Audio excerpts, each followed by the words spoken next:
नागरिकता के बारे में उस दिन कुछ छूट गया था। 2019 में जो संशोधन हुआ था नागरिकता, यानी कि नागरिकता, ठीक है।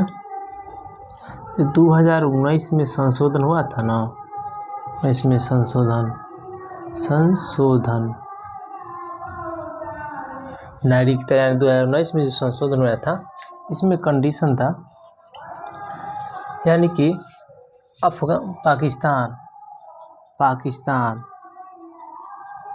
देखिए पाकिस्तान, अफगानिस्तान और बांग्लादेश के जो अल्पसंख्यक यानी मुस्लिम को छोड़कर जो धार्मिक स्तर से पीड़ित हो, उसे भारत की नागरिकता दिया जाएगा, मुस्लिम को छोड़कर।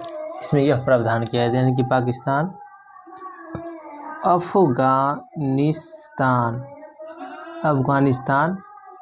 अफगानिस्तान तथा बांग्लादेश,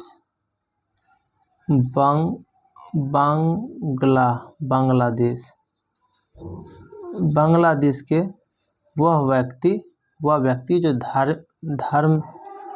धर्म के कारण पीड़ित,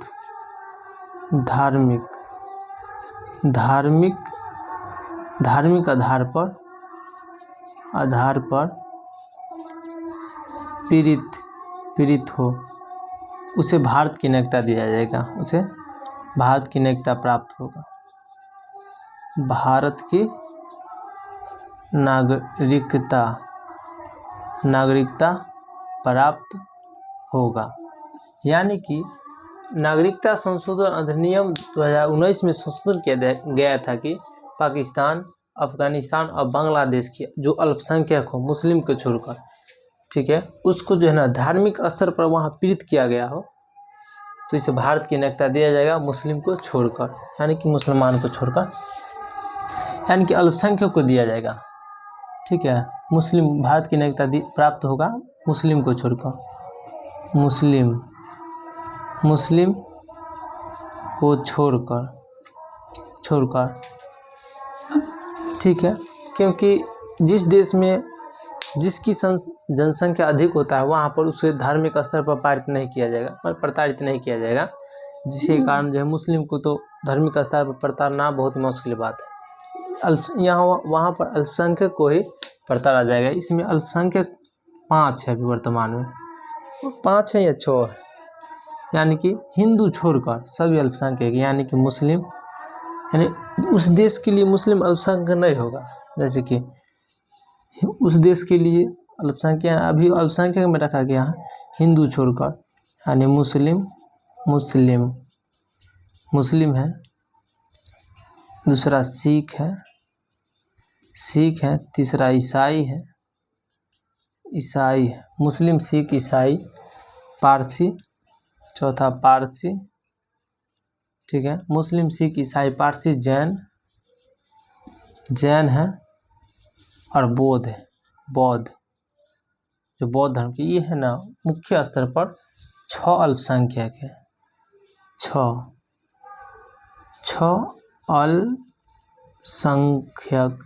अल्पसंख्यक है, ठीक है। तो वर्तमान में भारत में 6 अल्पसंख्यकों को दर्जा दिया गया भारत में, परंतु बांग्लादेश, अफगानिस्तान और पाकिस्तान में मूल तो वहाँ मुस्लिम है, उसे अल्पसंख्यक वहाँ के लिए अल्पसंख्यक नहीं माना जाएगा, ठीक है।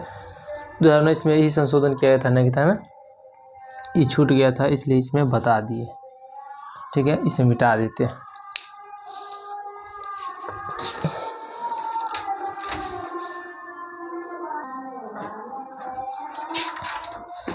देखिए मौलिक अधिकार कल पढ़ा रहे थे, यहाँ तक है, समान स्वतंत्रता का अधिकार तक पढ़ा दिए थे, जो कि 19 से 22 तक है। 22 के 4 में, यानी कि स्वतंत्रता का अधिकार, देखिए स्वतंत्रता का अधिकार ये होगा 19 से 22, अनुच्छेद 19 से 22 तक वर्णित है, अनुच्छेद में है, ठीक है, यहाँ तक पढ़ा दिए थे, ठीक है। जबकि 22 के 4 में आ जाएगा, 22 के 4 में अनुच्छेद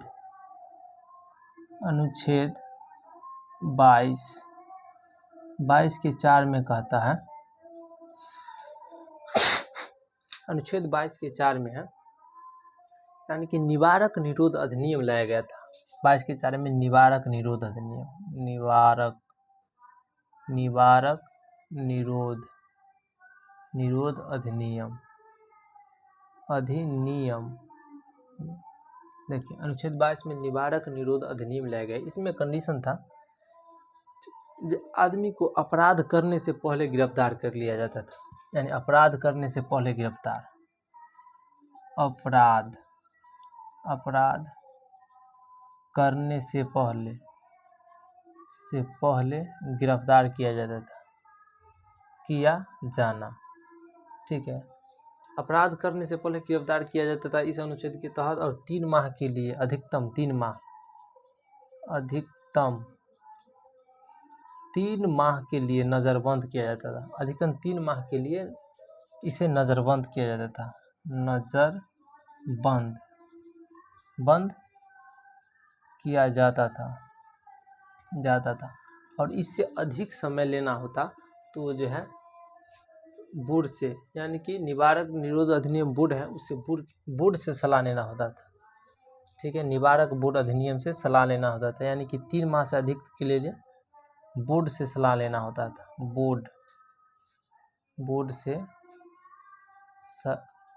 बोर्ड की अनुमति के बाद ही 3 महीना से अधिक रखा जाता है। बोर्ड की अनुमति के बाद,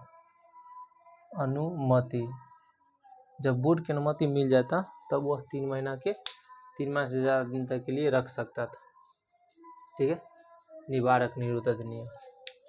उसके बाद इसमें आया था अंतरिम सुरक्षा कानून, अनुच्छेद जी इसमें है ना, एक बार देखिए इस सब के लिए जो है अंतरिम सुरक्षा कानून लाया गया था।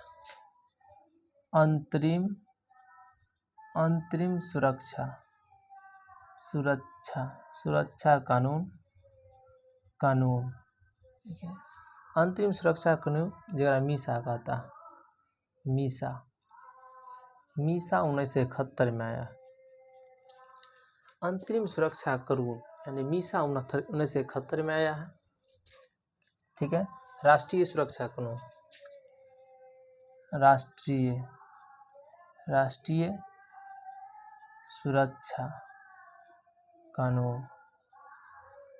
राष्ट्रीय सुरक्षा कानून हो गया आपको 1980 में आया।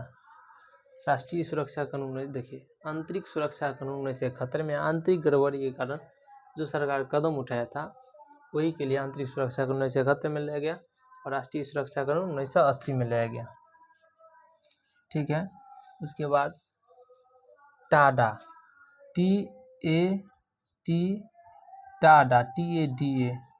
टाडा है ना, आतंकवादी निरोध संबंधी कानून है। ठीक है, इसे 1984 में लाया गया। टाडा को 1984 में लाया गया, आतंकवादी विरोध कानून है। और पोटा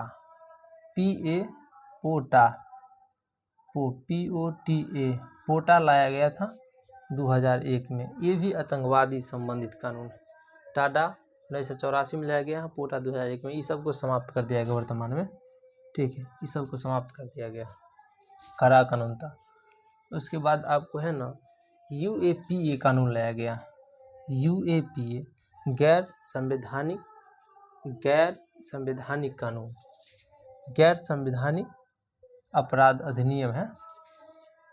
गैर कानूनी अधिनियम, गैर कानूनी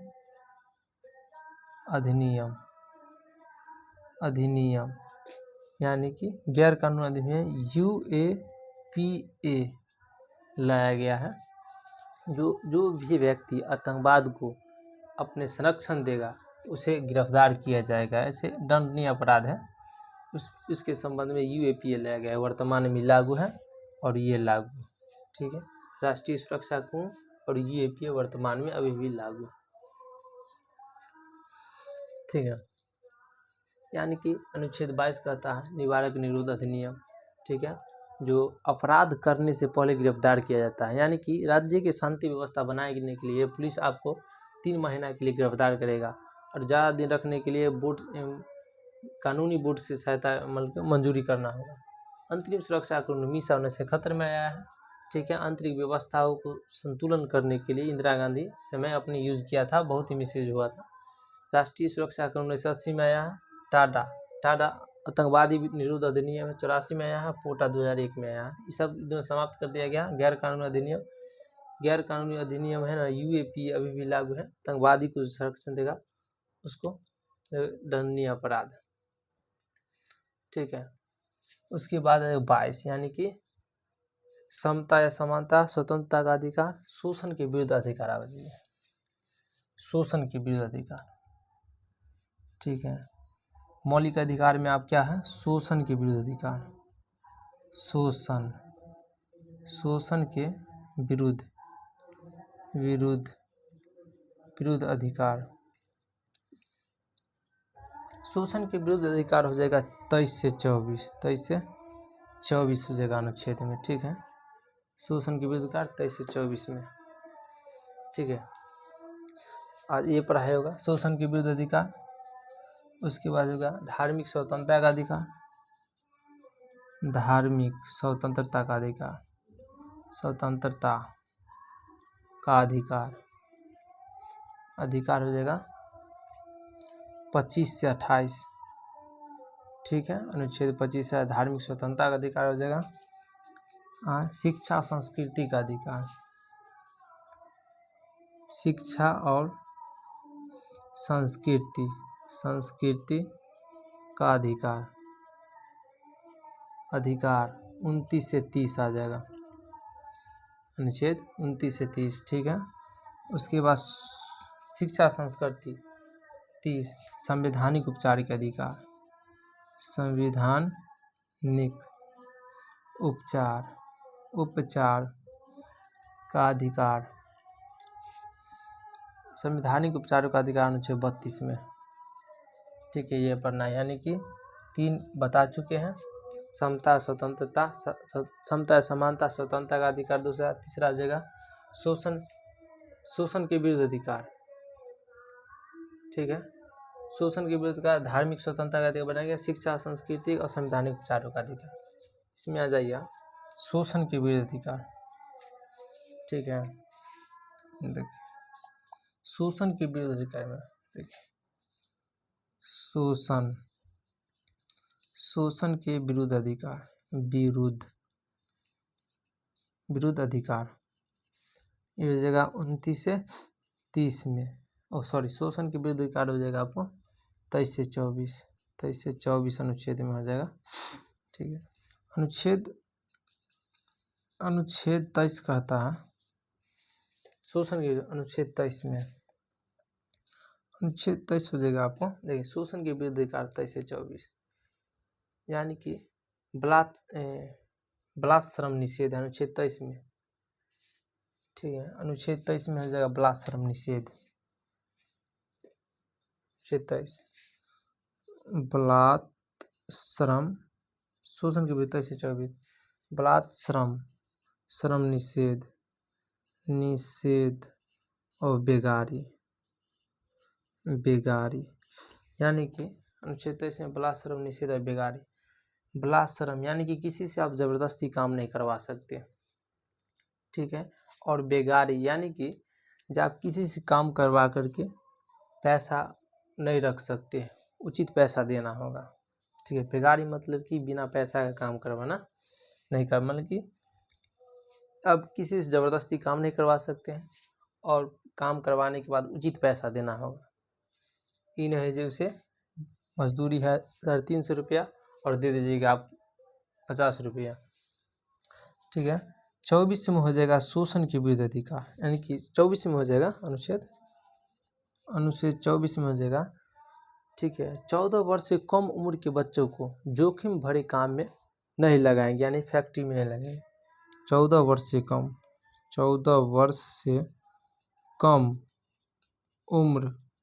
उम्र के बच्चों को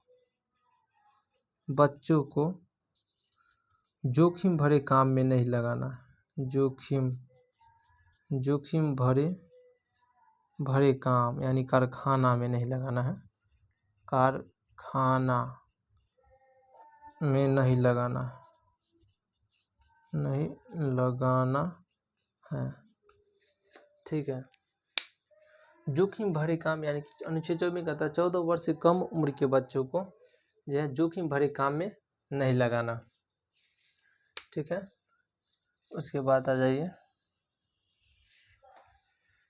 23 से 24 हो गया। ठीक है, धार्मिक स्वतंत्रता का अधिकार दिया। ठीक है, ये हो जाएगा पहला, दूसरा ना, तीसरा, चौथा, पांचवा, छठा, 6 गो मूल अधिकार था। मूल अधिकार है, मूल अधिकार अधिकार है। ठीक है, धार्मिक स्वतंत्रता का अधिकार, धार्मिक स्वतंत्रता का अधिकार, अधिकार, धार्मिक स्वतंत्रता का अधिकार 25 से 28 में वर्णित है। ठीक है, अनुच्छेद 25 से 28 में वर्णित है।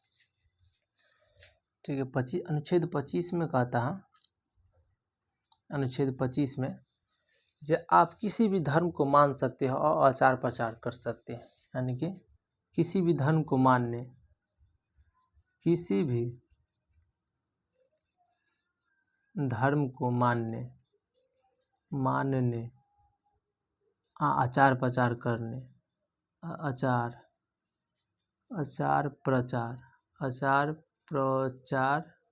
प्रचार करने की स्वतंत्रता, करने की स्वतंत्रता। ठीक है, अनुच्छेद 25 में किसी भी धर्म को मानने और आचार प्रचार करने की स्वतंत्रता हो जाएगा। ठीक है, अनुच्छेद 26 में, अनुच्छेद 26 में देखिए किसी भी धर्म को मानने आचार प्रचार करने की स्वतंत्रता। देखिए, ठीक है, 26 में कहता है जब आप किसी भी धर्म संस्थान की स्थापना कर सकते, किसी भी धार्मिक संस्थान की स्थापना कर सकते हैं और धार्मिक अनुष्ठान में भाग ले सकते हैं।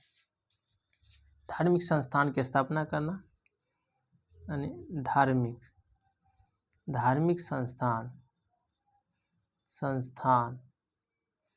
की स्थापना करना। ठीक है, और किसी भी धार्मिक अनुष्ठान में भाग ले सकते हैं, किसी भी धार्मिक अनुष्ठान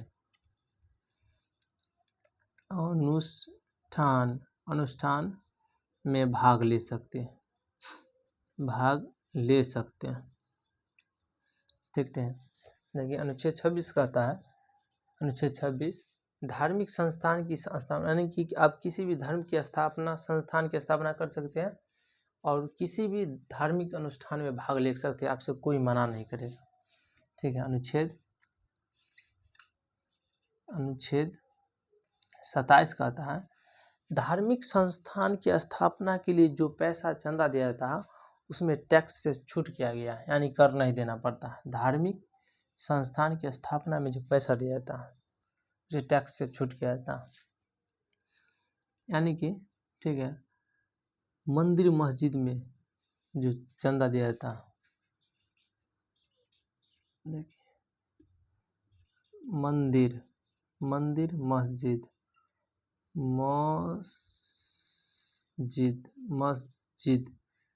के लिए या किसी भी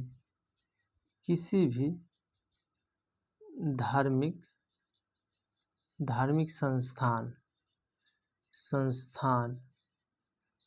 के लिए चंदा दिया जाता है। यानी कि चंदा दिया जाता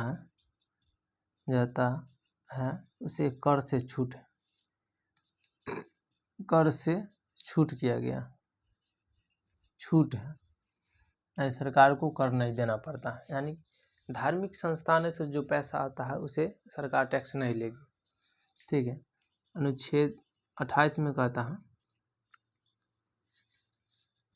अनुच्छेद 25 से 28, अनुच्छेद 28 में कहता है जब आप किसी भी सरकारी संस्थान में धार्मिक शिक्षा नहीं दे सकते, अपना अलग से धार्मिक शिक्षा प्रदान कर सकते हैं प्राइवेट स्तर पर, परंतु सरकारी संस्थान में धार्मिक शिक्षा नहीं दे सकते। अनुच्छेद 28 में कहता है कि किसी भी सरकारी संस्थान में, सरकारी शिक्षा संस्थान में, देखिए सरकारी शिक्षा संस्थान में धार्मिक शिक्षा नहीं दे सकते। धार्मिक शिक्षा नहीं दे सकते। प्राइवेट स्तर से आप धार्मिक शिक्षा दे सकते हैं, किसी भी शिक्षा संस्थान में धार्मिक शिक्षा नहीं दे सकते। ठीक, यानी कि धार्मिक स्वतंत्रता का अधिकार 25 से 28 क्लियर हो गया। यानी 25 में कहता है किसी भी धर्म को मान्य आचार प्रचार कर सकते हैं। 26 का धार्मिक संस्थान की स्थापना कर सकते हैं, किसी भी धार्मिक अनुष्ठान में भाग ले सकते हैं। 27 में मंदिर मस्जिद किसी भी धार्मिक संस्थान की स्थापना में जो चंदा देता है उसे कर से यानी टैक्स से छूट किया गया है। 28 में सरकारी शिक्षा संस्थान में धार्मिक शिक्षा नहीं दे सकते। ठीक है। शिक्षा और संस्कृति का अधिकार, देखिए शिक्षा एवं सांस्कृतिक संस्कृति संबंधी प्रावधान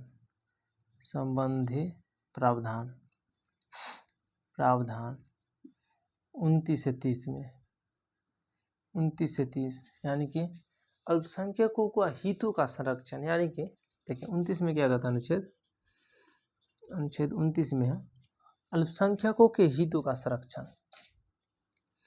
अल्पसंख्यक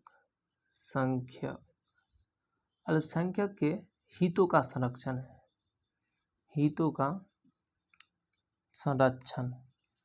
अल्पसंख्यकों के हितों का संरक्षण, यानी कि अल्पसंख्यक को किसी भी शिक्षा संस्थान में जाने से रोक नहीं सकते। ठीक है। किसी भी शिक्षा संस्थान में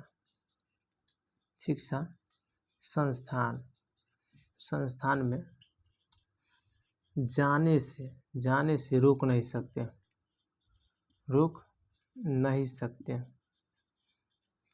ठीक है। अल्पसंख्यकों के हितों का संरक्षण है कि किसी भी शिक्षा संस्थान में अल्पसंख्यकों को जाने से रोक नहीं सकते, किसी भी शिक्षा संस्थान में जाने से रोक नहीं सकते हैं अल्पसंख्यकों को। ठीक है। और अनुच्छेद 30 में कहता है अनुच्छेद 30 में कहता है अल्पसंख्यक जो है ना अपनी शिक्षा संस्थान की स्थापना कर सकता है और संचालन कर सकता है। ठीक है। अल्पसंख्यक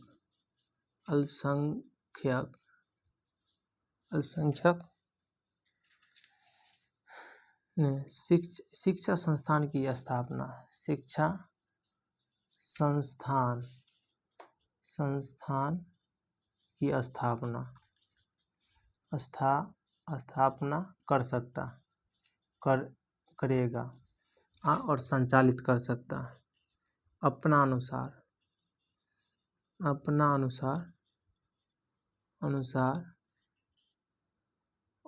संचालित कर सकता है, संचालित करने का अधिकार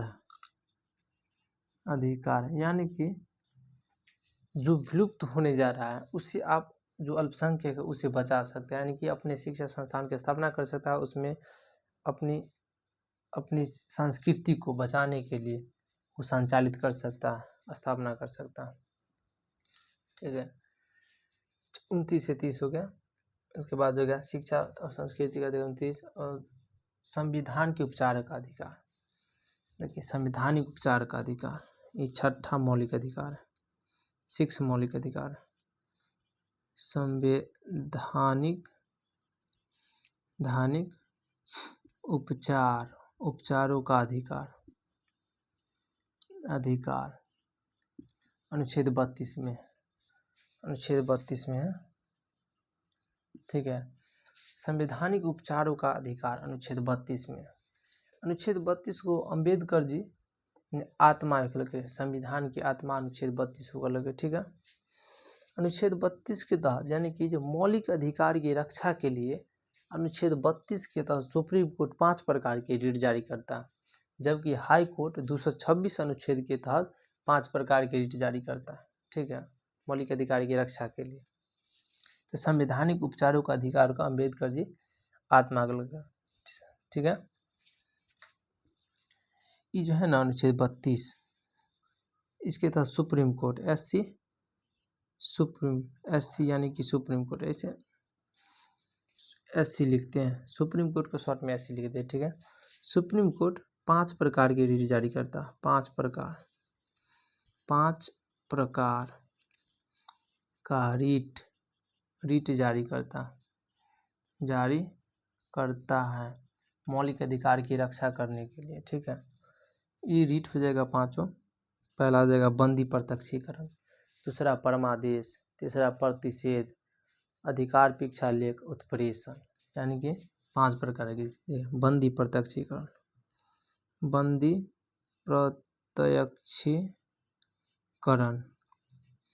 बंदी प्रत्यक्षीकरण, दूसरा हो जाएगा बंदी प्रत्यक्षीकरण, परमादेश, ठीक है। बंदी प्रतिषेध, उत्प्रेषण, 5वां हो जाएगा अधिकार परीक्षालेख,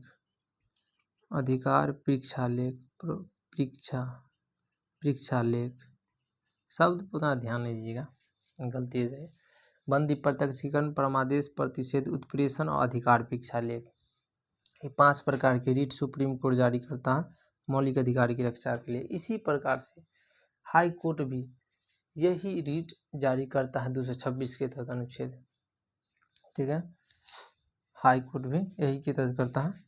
HC यानी कि हाई कोर्ट अनुच्छेद 226 के तहत जारी करता है, अनुच्छेद 226 के तहत जारी करता है यही सब, ठीक है, जारी करता है। बंदी प्रत्यक्षीकरण को हैबियस कार्पस करते हैं, जबकि प्रतिषेध को प्रोहिबिशन कहा जाता है। देखिए बंदी प्रत्यक्षीकरण हैबियस कार्पस, ठीक है। ऐसे इतना इंग्लिश छोड़ दीजिए। बंदी प्रत्यक्षीकरण जिसे हैबियस कार्पस कहा जाता है, ठीक है। इसे कब जारी किया था? जब कोई व्यक्ति किसी दूसरे व्यक्ति के मौलिक अधिकार का हनन करता है तो बंदी प्रत्यक्षीकरण जारी किया जाता है, ठीक है। यानी कि आपको पुलिस पकड़ के ले गया, 24 घंटा के अंदर आपको नज़दीकी न्यायालय में नहीं ले गया तो आपके सगे संबंधी न्यायालय कोर्ट जाकर, अधिरण यानी कि जिला कोर्ट जाकर के उसे वहाँ से रीट जारी करवा सकता है न्यायाधीश के नए वकील से राय लेकर के न्यायाधीश के साथ, ठीक है। यानी बंदी प्रत्यक्षीकरण में होता है, यानी कि जब अधिकारी या पुलिस आपको बंदी बना लेता है तो न्यायालय रीट जारी करता है, ठीक है। पुलिस द्वारा पकड़े जाने पर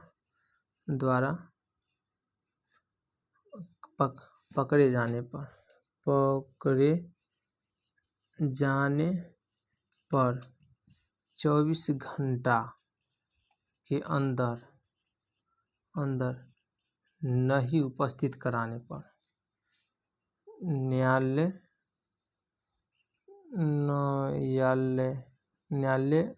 नहीं उपस्थित कराने पर जारी किए थे। यानी कि बंदी प्रत्यक्षीकरण जब कोई पुलिस आपको गिरफ्तार कर लेता है, 24 घंटा के अंदर आने जाने के समय छोड़कर आपको न्यायालय नज़दीकी न्यायालय में नहीं ले जाता है तो न्यायालय से रीट जारी करवा सकता है आपकी सगे संबंधी। परमादेश होता है, यानी कि कोई अधिकारी अगर सही ढंग से काम नहीं करता तो न्यायालय रीट जारी करता है, परमादेश, ठीक है। कोई अधिकारी अपनी कर्तव्य का पालन न करता, अधिकारी अपने कर्तव्य का पालन न करता हो, यानी कि कोई अधिकारी अपना कर्तव्य का पालन नहीं करता है तो न्यायालय द्वारा रीट जारी करवाया जाता है। कहाँ? अधिकार परीक्षा, परमादेश मतलब आदेश देगा कि आप सही ढंग से काम कीजिए। प्रतिषेध ई न्यायालय जारी करता है, यानी कि सुप्रीम कोर्ट हाई कोर्ट पर जारी करता है और हाई कोर्ट जिला कोर्ट पर जारी करता है, ठीक है। परमादेश यानी कि प्रतिषेध जारी करता है। प्रतिषेध यानी कि जो हाई कोर्ट को अधिकार क्षेत्र में नहीं रहेगा, वो सुप्रीम कोर्ट जारी करेगा हाई कोर्ट पर प्रतिषेध, यानी रोकेगा, जो आपका अधिकार क्षेत्र में नहीं है वो केस को मेरे पास हैंडल के लिए छोड़ दीजिए। और जबकि वही जिला न्यायालय अगर उसका अधिकार क्षेत्र में नहीं रहेगा तो हाई कोर्ट रीट जारी करेगा, जो उसको आप छोड़ दीजिए मेरे पास, हम हैंडल कर लेंगे उस केस को। ठीक है, इसीलिए प्रतिषेध रोक दिया जाता है, यानी कि उसके अधिकार क्षेत्र में नहीं होने के कारण, उसे अधिकार क्षेत्र में नहीं होने के कारण जो है ना, अधिकार क्षेत्र में नहीं होने के कारण उसे अगला न्यायालय, निचले न्यायालय को रोक देता है काम करने से। ठीक है, यानी कि सुप्रीम कोर्ट हाई कोर्ट के लिए जारी करता है, एससी के लिए, हाई कोर्ट जिला डिस्ट्रिक्ट कोर्ट के लिए, डिस्ट्रिक्ट कोर्ट, ठीक है, जारी करता है। सुप्रीम कोर्ट हाई कोर्ट के लिए जारी करता है, हाई कोर्ट डिस्ट्रिक्ट कोर्ट के लिए जारी करता है। यानी कि अधिकार क्षेत्र में नहीं होने के कारण, अधिकार क्षेत्र में नहीं होने के कारण, ठीक है, जारी करता है, रोकता कोई भी केस को। ठीक है, जैसे कि मान के चलिए मर्डर कोई कर दिया, तो मर्डर के लिए आपको जिला न्यायालय नहीं सुनवाई करेगा, एक हाई कोर्ट करेगा, नहीं तो सुप्रीम कोर्ट करेगा। उसी तरह के केस के लिए ना एक दूसरे को कवर करने के हैंडल किया जाता है। ठीक है, उत्प्रेषण यानी कि क्या कहता है, जो कोई केस लंबी समय से आपके, जैसे हाई कोर्ट में कोई केस लंबी समय से पड़ा हुआ है तो सुप्रीम कोर्ट उसे कहेगा मेरे पास भेजो, उत्प्रेषण यानी कि मेरे पास भेजो। जबकि डिस्ट्रिक्ट कोर्ट में पड़ा है तो हाई कोर्ट कहेगा मेरे पास भेजो, और हाई कोर्ट में है तो सुप्रीम कोर्ट कहेगा मेरे पास भेजो, और डिस्ट्रिक्ट कोर्ट में है तो हाई कोर्ट कहेगा मेरे पास भेजो।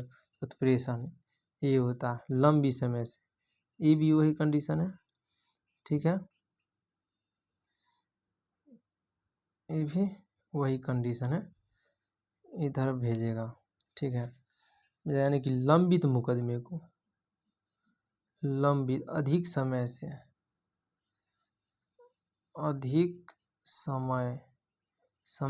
लंबित मुकदमा,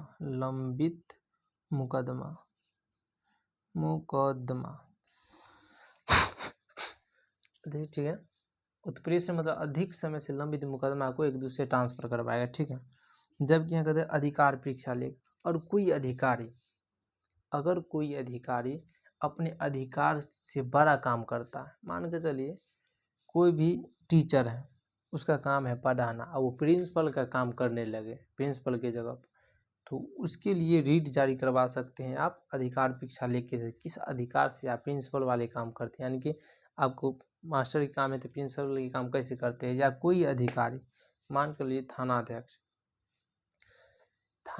मान के लिए, जो कोई दरोगा, अगर वो अपने आप को एसपी समझता है, उसे उसके तहत जो न्यायालय में रीट जारी करवा सकते हैं अधिकार परीक्षा, यानी कि अधिकार, यानी कि कोई भी अधिकारी अपने अधिकार से बाहर काम कर लेंगे तब जारी किया जाता है। कोई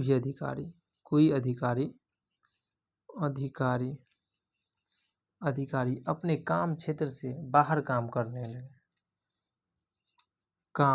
अपने वर्क फील्ड से, अपने WOR के वर्क फील्ड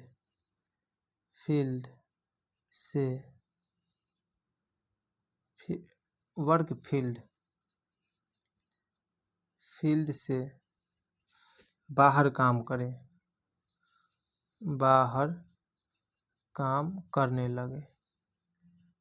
लगे तब जारी किया जाता है। ठीक है, वर्क फील्ड से बाहर काम करने लगे तो अधिकार परीक्षा लेके जारी किया जाता है। ठीक है, यानी कि देखिए 5 बंदी प्रत्यक्षीकरण जगह हैबेस कॉर्पस, पुलिस द्वारा पकड़ने जाने पर या किसी के द्वारा पकड़ने जाने पर 24 घंटे के अंदर न्यायालय में नहीं ले जाया जाता, तो आप रीट जारी करवा सकते हैं। परमादेश हो जाएगा, आपको अधिकार अपने कर्तव्य का पालन न करता हो, तो कोई भी अधिकारी अपने कर्तव्य का पालन नहीं करता है तो उसे जारी करवाया जाता है। प्रतिषेध यानी कि supreme court high court district court पर जारी करता है। उत्प्रेषण supreme court district court high court से, हाई कोर्ट डिस्ट्रिक्ट कोर्ट के पास भेजता है। अधिकार परीक्षा लेके, यानी कि कोई भी अधिकारी अपने अधिकार क्षेत्र से बाहर काम करने लगता है तो उसके लिए जारी करवाया जाता है। ठीक है, अनुच्छेद 32 में ठीक है, उसके बाद हटा देते हैं 1 मिनट।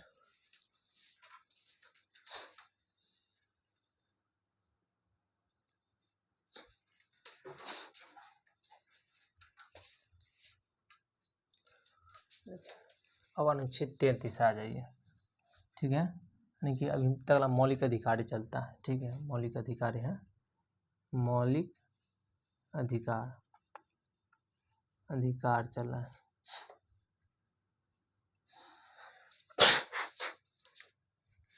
अनुच्छेद 33 कहता है, देखिए अनुच्छेद 33 क्या कहता है जे 32 तो हो गया। अनुच्छेद 33 कहता है जे आप राष्ट्रीय हित के लिए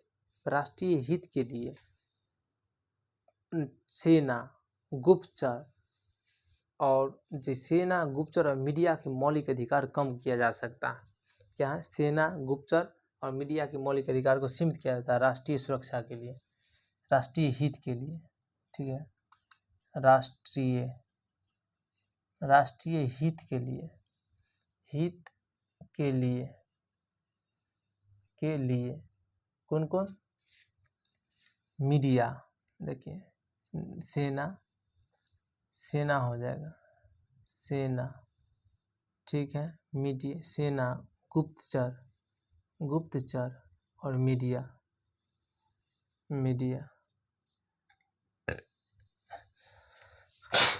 ठीक है, क्षेत्र में राष्ट्रीय हित के लिए सेना, गुप्तचर और मीडिया का मौलिक अधिकार कम किया जाता, सीमित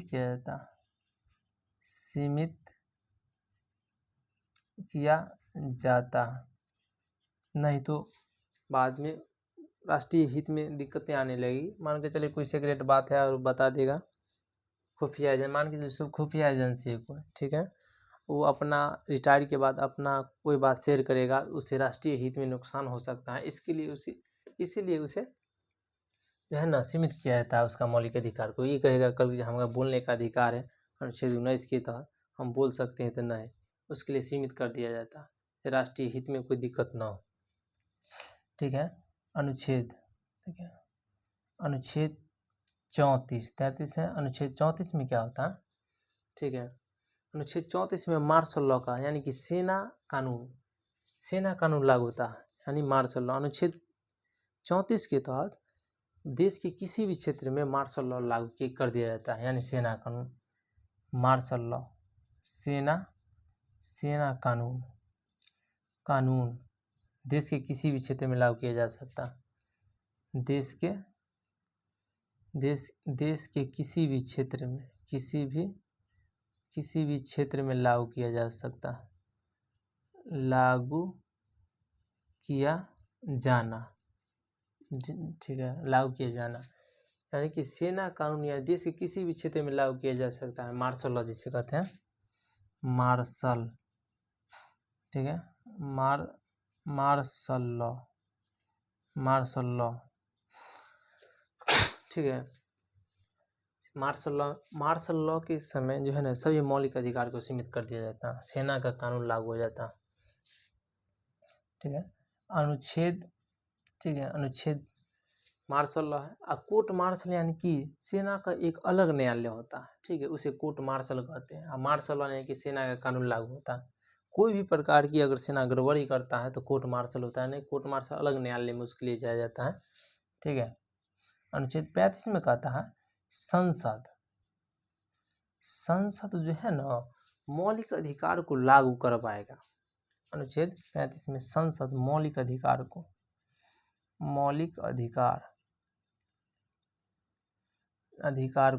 लागू करवाएगा। ठीक है, संसद मौलिक अधिकार को लागू करवाएगा, तो अनुच्छेद 35 में। ठीक है, अभी भारत से 35 कहलाता है कि मौलिक अधिकार, देखिए 35 में कहता है संसद मौलिक अधिकार को लागू करवाएगा। ठीक है, ये मौलिक अधिकार यहाँ समाप्त होता है अनुच्छेद 35 से। उसके बाद आ जाएगा आपको नीति तत्व, जो 36 भाग 4 में है, अनुच्छेद 36 से 51 में है। वो पढ़ा दे या नेक्स्ट क्लास में कर दे, पढ़ाइए देते हैं। ठीक है। देखिए इसके बाद हो जाएगा आपको भाग 4 आ जाएगा। भाग 4 अनुच्छेद 36 से 51। इसमें जो है ना नीति निर्देशक तत्व की बात है। नीति निर्देशक या नीति निर्देशक तत्व को शॉर्ट में एक DPSP, नहीं तो बार बार लिखने में से दिक्कत हो जाएगा। DPSP एक बार लिख देते हैं नीति निर्देशक तत्व। देखिए नीति निर्देशक तत्व, ठीक है। नीति निर्देशक तत्व भाग 4 अनुच्छेद 36 से 51 जगह DPSP भी कहा जाता है। ये ना आयरलैंड के संविधान से लिया गया। आयरलैंड, ठीक है, आयरलैंड के संविधान से लिया गया निर्देश तत्व। ये जो है ना लोक कल्याण के बारे में, यानी कि जितना भी और कोई सरकार बनता है, ठीक है, कोई भी मंत्री बनता है या प्रधानमंत्री PM जो भी हो सरकार बनता है और उसको कुछ भी सूझ में न आ जाए क्या काम करे, तो नीति निर्देशक तत्व में जितना भी वस्तु है उनमें से चाहे तो उस पर काम कर सकता है। वही शासन करना होता है, यानी चलाना होता है। आप किसी के कल्याण की बात करते हैं तो इसी में नीति निर्देशक तत्व में उस कहीं पर से उस शब्द में से ले लीजिए, उसके अनुसार काम कीजिए, अच्छा से होगा। नीति भाग 4 अनुच्छेद 36 से 51 में, ठीक है। अनुच्छेद 36 जो आयरलैंड से लिया गया है, ठीक है। अनुच्छेद 36 में है, अनुच्छेद 36 में है नीति तत्व की परिभाषित किया गया। परिभाषित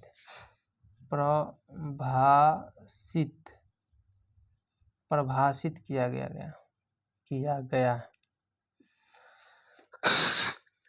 ठीक है। DPSP को परिभाषित किया गया। 36 में परिभाषित किया गया है DPSP को, ठीक है। अनुच्छेद 37 में कहता है जो आप DPSP, बार बार नीति निर्देशक तत्व तो नहीं बोलेंगे, DPSP बोलेंगे, ठीक है। तो अनुच्छेद 37 कहता है जब आप DPSP को लेकर के न्यायालय नहीं जा सकते हैं, क्योंकि सरकार पर निर्भर करता है। सरकार आपको दे भी सकता है और ये संबंधी नहीं भी दे सकता। जो भी उल्लेखित हो नीति तत्व में लोक कल्याण के लिए वो दे भी सकता है, नहीं भी दे सकता, यानी कि न्यायालय नहीं जा सकते हैं DPSP लेकर के।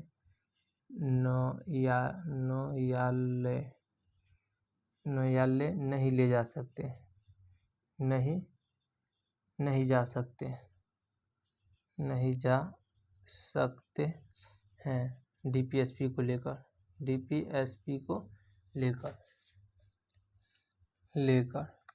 ठीक है। अनुच्छेद 38 में कहता है, ठीक है, लोक कल्याण का बात करता है। अनुच्छेद 38 लोक कल्याण का बात करता, ठीक है। यानी कि आपको सरकार चाहे तो आपको वृद्धा पेंशन, तो फन्ना, तो चिन्ना, तो घर, इंदिरा आवास योजना, जिसे प्रधानमंत्री आवास योजना कर दी, ये सब देगा, चाहेगा तो रुक भी सकता है। इसी में कहता है लोक कल्याण की बात करता है अनुच्छेद 38 में, ठीक है। वो सरकार पर डिपेंड करता है और मन चाहेगा तो देगा, नहीं तो देता है वो भी रोक लेगा, ठीक है। परंतु इसके लिए आप न्यायालय नहीं जा सकते जो हमको चाहिए ही चाहिए। अनुच्छेद 39 में हो जाएगा स्त्री। देखिए समान कार्य के लिए समान वेतन है, परंतु यहाँ पर लगाया गया स्त्री और पुरुष के समान कार्य के लिए समान वेतन का प्रावधान है। अनुच्छेद 39 में स्त्री एवं पुरुष,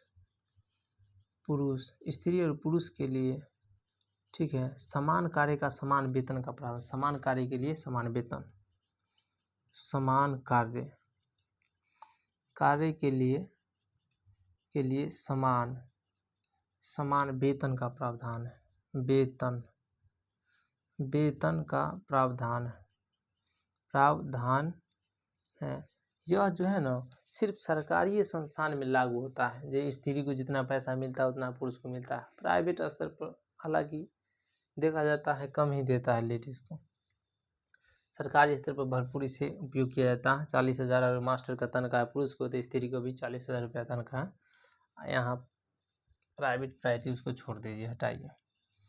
अनुच्छेद 39 के क कहता है निःशुल्क विधि सहायता। आप और कानून के समक्ष सक्षम नहीं है वकील करने में, चाहे कोई तरह का शोषण हुआ है न्यायालय जाने में, तो आप सरकार जो है ना निःशुल्क विधि सहायता करेगा, कानूनी सहायता करेगा। आपको निःशुल्क में सरकारी वकील दे सकता है वकालत करवाने के लिए, आपको सहयोग कर सकता है।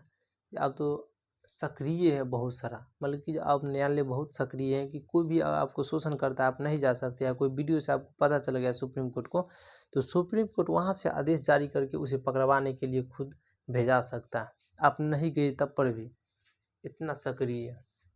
ठीक है, तो 39 में कहता है निःशुल्क विधि सहायता। निःशुल्क विधि सहायता। ठीक है, आप सक्षम नहीं है तो सरकार आपकी कानूनी सहायता करेगा। ठीक है, अनुच्छेद 39 है। अनुच्छेद 40 में क्या कहा था? अनुच्छेद 40 ग्राम पंचायत के गठन का प्रावधान करता है। अनुच्छेद 40 ग्राम पंचायत का गठन का प्रावधान। ठीक है, ग्राम पंचायत का गठन का प्रावधान अनुच्छेद 40 में है, यानी कि आप ग्राम पंचायत का गठन, ठीक है, ये क्या है 41 में होगा कुछ दशाओं में काम पाने का अधिकार। ठीक है, कुछ दशा में काम पाने का अधिकार है, यानी कि अनुच्छेद 41 के तहत जो है ना, आप अगर बेरोजगार हैं तो कुछ दशा में काम पा सकते हैं। ठीक है, यानी कि इसके तहत 5 योजना चलाया गया था। ठीक है, वृद्धा पेंशन, विधवा पेंशन, विकलांग पेंशन, इस सब योजना अनुच्छेद 41 के तहत चलाया गया था। यानी कि वृद्धा पेंशन, विधवा पेंशन, वृद्धा पेंशन,